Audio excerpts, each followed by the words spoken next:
Morning, friends and colleagues. Wednesday morning here at lovely Brandywine Farm. Yeah, and lovely's the word, all right. The grass is way up, getting ready for hay soon. And yeah, I'm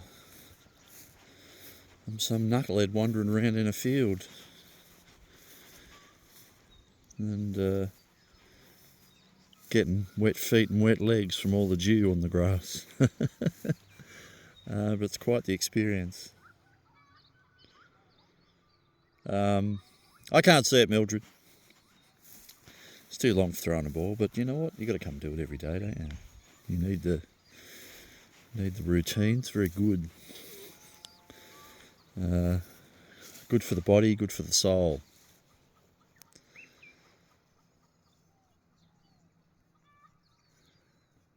Tell you what, I couldn't do this without Mildred. She does the job.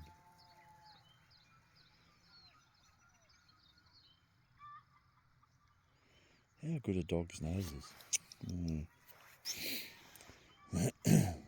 you wait, she gets closer to it, she starts orienting. And I think she pointed to it then, no.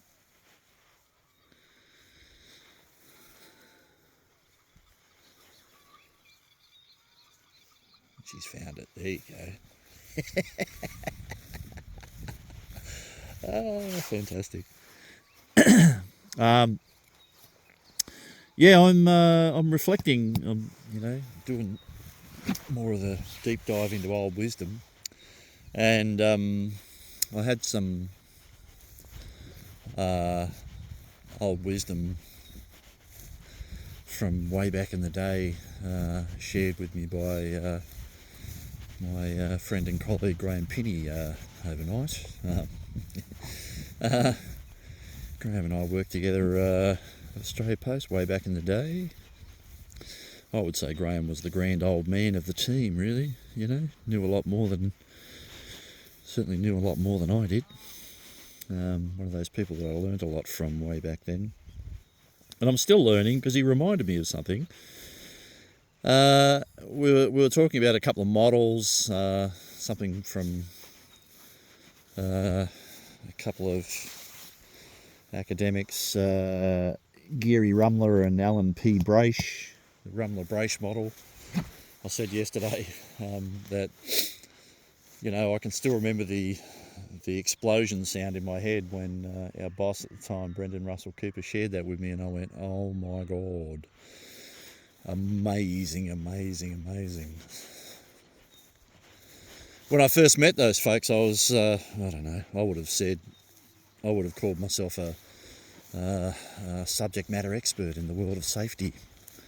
That was, nowadays I think about that and I think that was just foolish arrogance, but I wasn't a subject matter expert about anything back then, but that's kind of what would have been my sort of personal view, that I knew a bit about this subject area, and I hadn't really learned how to think as Brendan used to say, you're used to thinking a mile deep. Now what you have to do is learn to think a mile wide. And I've never recovered from that, I'll tell you that. A mile deep versus a mile wide. Nowadays I do plenty of both, but I had to learn that skill, I'll tell you. But yeah, Graham sort of reminded me of something. I was saying, you'll find these problems out there in the world about performance and how organisations run and how teams go and all those things. And I'm a great student of method. How do we find those things that make a difference? What are the tools? What are the approaches?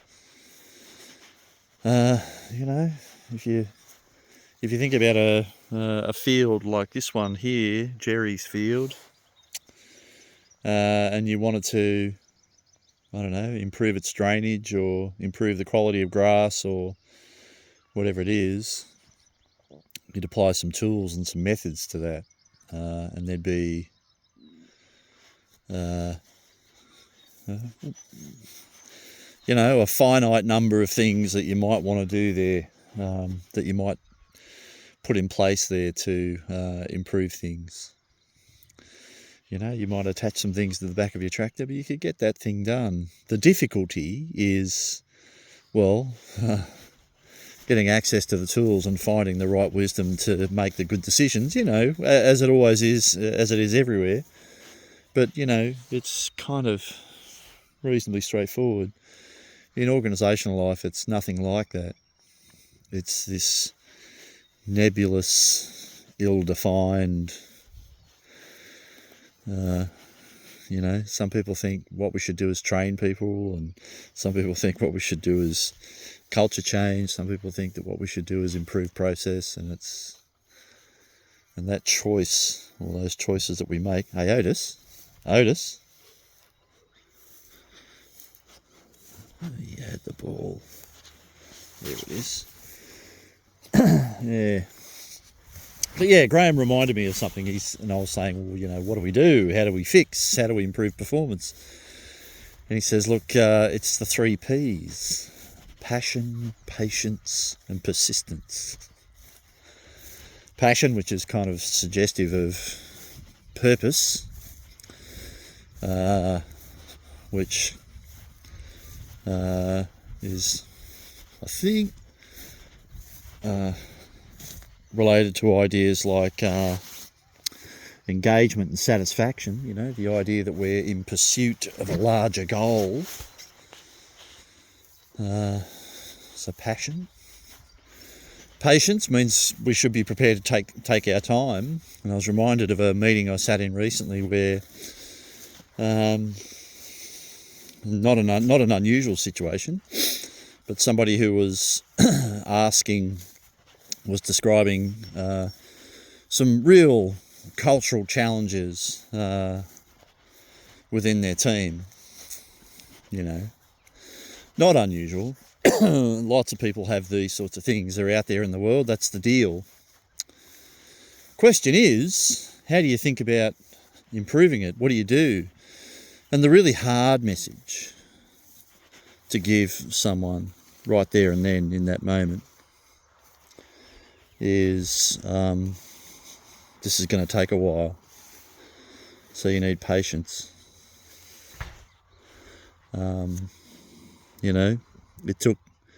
It takes years to grow a bad culture.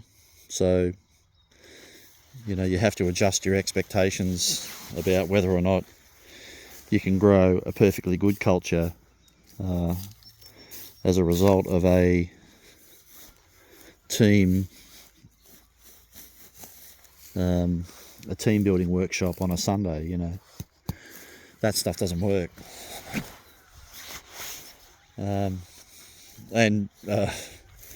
Trust me when I say we've sat in and sometimes we've facilitated these workshops that were unbelievably powerful, and they're the sorts of things that they are emotional milestones for people. They'll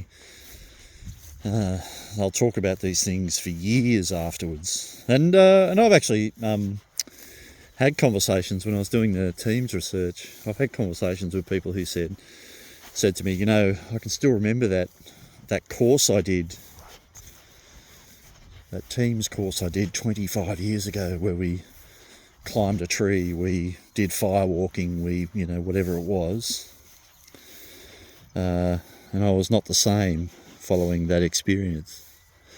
So I get it, but those sorts of things as a means to change culture, yeah,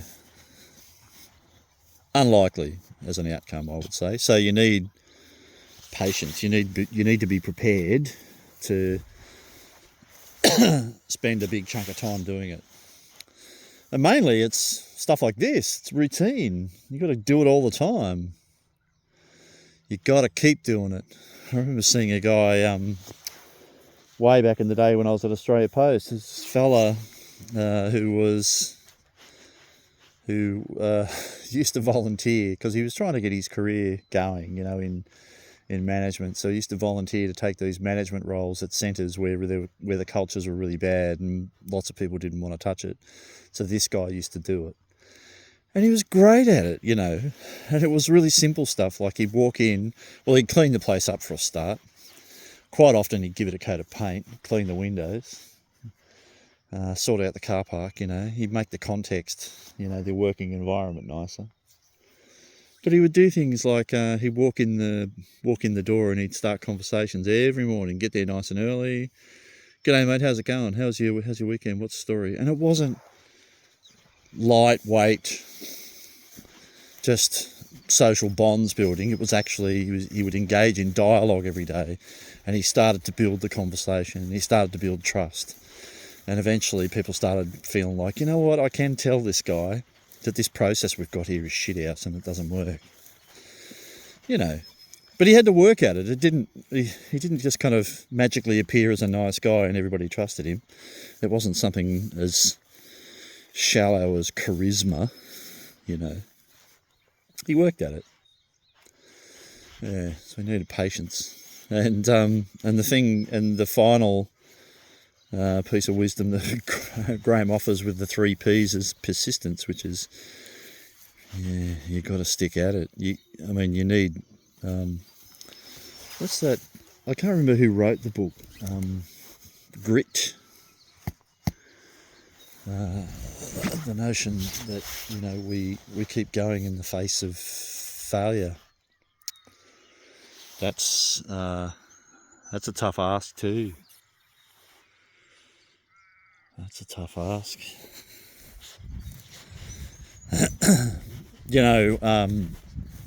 The standard thing that I have a real interest in, methods like change management.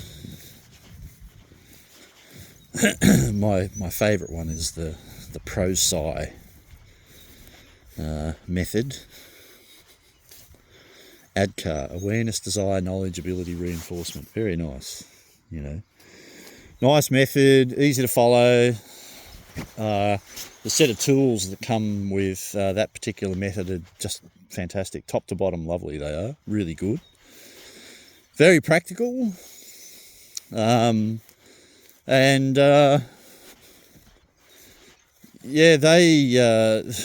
point out that, really high numbers of change initiatives fail. They introduce us to the idea of failure because it's an important element of that world if you're trying to make change, especially in something as convoluted and random and flexible and fluid like an organisation, You have to get used to the idea that some of these things aren't going to work. Sometimes. They even have a term, actually. You set out on your change journey, and they point out these are a whole range of things that you can do to nail down your change effort. And at the end, they say that if you can't manage to get these things right, then what you'll have at the end is Swiss cheese. Yeah, it's cheese, but it's got holes in it. But sticking at it in the face of failure, or small failures, large failures, is often what you got to do in the world of change. It's not, here's the change highway and we're heading west. It's not that at all. It's, what was that other term that Graham introduced me to all those years ago? It's iterative. We have to keep going back at it. We have to keep at it. The 3 Ps. Lovely bit of wisdom.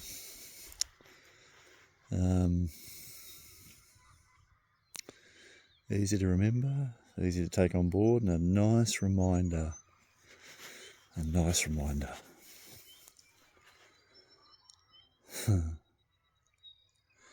Anyway, I do love the green. I do love the green. Like my loved one's eyes, I'll tell you. Anyway, wherever you are in the world, folks, get out and get some air in your lungs, I say. And if you can do it in a green field with a couple of pals, then fair play to you.